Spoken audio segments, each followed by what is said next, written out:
Good afternoon, this is Equal Hong Kong. I'm Mandy, your reporter. Hong Kong is an Asian city as having an extremely high population density. The solid waste in Hong Kong is enormous. The three municipal solid waste in Hong Kong are domestic solid waste, commercial solid waste, and industrial solid waste.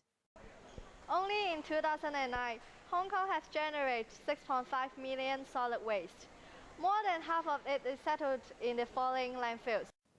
Landfill at Tuen Mun, landfill at Tak Koo Lane, and landfill at Cheung Kwan O.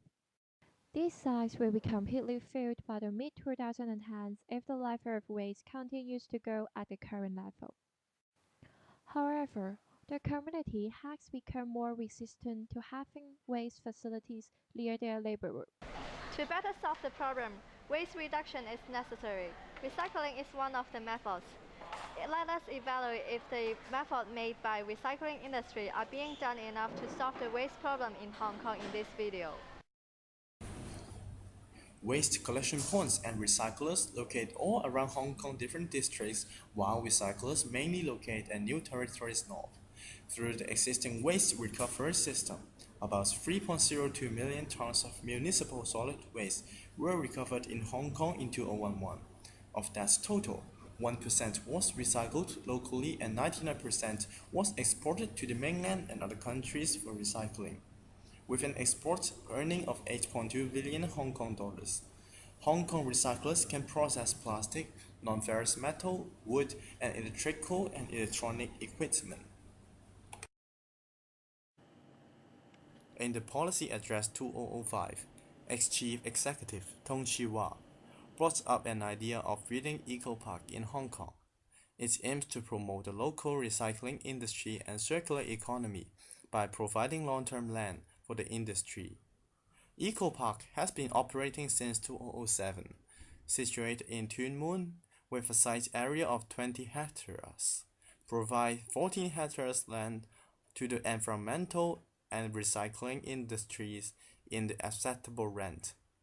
Now 14 companies have already based at Eco Park. Hong Kong government has injected more than 300 million Hong Kong dollars for building infrastructural facilities, such as marine frontage and wage bridge. They facilitate the companies to have a better business development. Eco Park has provided more job opportunities for the industries and also provide prestige associated with business based in Eco Park. At the meantime, the visitor center in the park has increased the awareness of environmental protection through interesting exhibition. There are five main problems recycling industry facing. First, three-color waste separation bins. Blue for paper, yellow for aluminum cans, and brown for plastic bottles. Everyone should be familiar with it. However, no recycling industry is willing to collect the waste due to the high transportation costs. It is even higher than the own values of materials collected. Without any assistance, there is no way out for recycling industry and they are forced to do deficit business. Second, not enough land for expansion to handle recycled materials.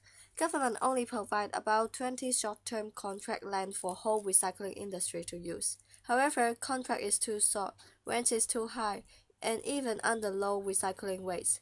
It totally discourages the development of recycling industry.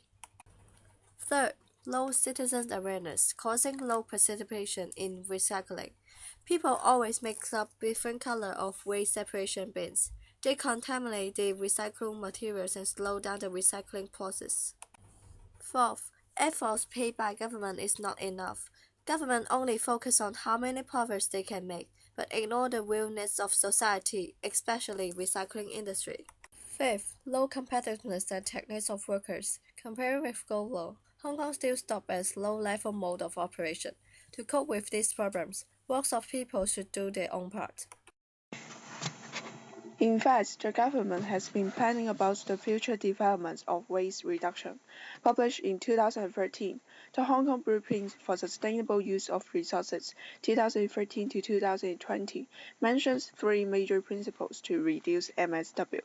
They are policies and legislation, social mobilization, and infrastructure.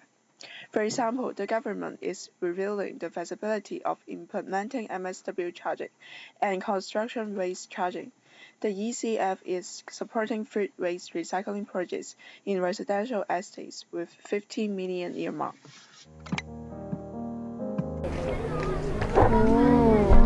I think other than the solutions mentioned in the video, many recycling companies complain that they do not have enough capitals and land use for the industry. So it is hoped that the government can make use of part of the money to sponsor these companies to make recycling more efficiently. I think we can also imitate the Taiwan resident. They have to divide their rubbish in different types and throw it into different recycling bins. I hope the government can do this policy and legislate as soon as possible.